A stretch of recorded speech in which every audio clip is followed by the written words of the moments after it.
Soybean नोंदणीसाठी शेतकऱ्यांची गर्दी. बाळापूरचा मुख्य मार्ग काही काळ ठप्प. शासनाच्या आधारभूत किमतीवर सोयाबीन खरेदीसाठी बाळापूर खरेदी विक्री संघात 31 ऑक्टोबरपासून नोंदणीला सुरुवात होताच शेतकऱ्यांनी मोठ्या संख्येने संघाच्या कार्यालयावर धाव घेतली. या गर्दीमुळे काही काळ मुख्य मार्गावरील वाहतूक ठप्प झाली होती. दोन्ही बाजूंना वाहनांच्या मोठ्या रांगा लागल्या होत्या. यंदा जिल्ह्यात शासकीय सोयाबीन खरेदी केंद्र म्हणून बाळापूर खरेदी विक्री संघालाच मान्यता मिळाली आहे. बाजारपेठेतील सोयाबीन दर आणि शासनाने जाहीर केलेल्या आधारभूत किमतीमध्ये 1000 ते 1500 रुपयापर्यंतची तफावत असल्याने शेतकऱ्यांचा कल नाफेडच्या खरेदीकडे आहे. अतिवृष्टीमुळे यावर्षी सोयाबीन उत्पादनात घट झाली असून अनेक ठिकाणी एकरी फक्त 2 ते 3 क्विंटलपर्यंतच उतारा आला आहे.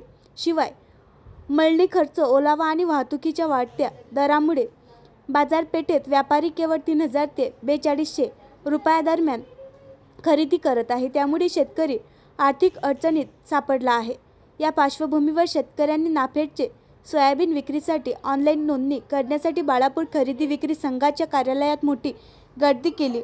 शेतकऱ्यांची परिस्थिती पाहता ठाणेदार प्रकाश जोगडे आणि नायब तहसीलदार सय्यद एहसानुद्दीन यांनी जिल्हाधिकाऱ्यांशी संपर्क साधला. नोंदणी प्रक्रियेला विलंब होत असल्याने शेतकऱ्यांच्या आदेशानुसार तात्पुरती ऑफलाईन कागदपत्रे स्वीकृत करून नंतर ऑनलाईन नोंदणी करण्याची परवानगी देण्यात आली. त्यामुळे गर्दीत काहीशी शिथिलता आली. तथापि खरेदी विक्री संघाचे कार्यालय लहान असल्याने शेतकऱ्यांना नोंदणीसाठी मोठी गैरसोय झाली. केंद्रावर आवश्यक सुविधा नसल्याबद्दल शेतकऱ्यांनी नाराजी व्यक्त केली.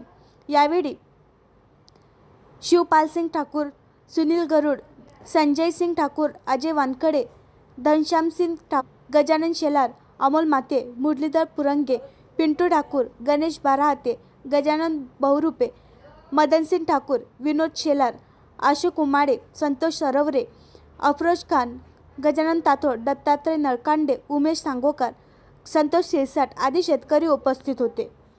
आणखी नवीन व्हिडिओ पाहण्यासाठी आमच्या देशमुख एक्सप्रेस न्यूज चॅनलला सबस्क्राईब करा, लाईक करा आणि शेअर करा.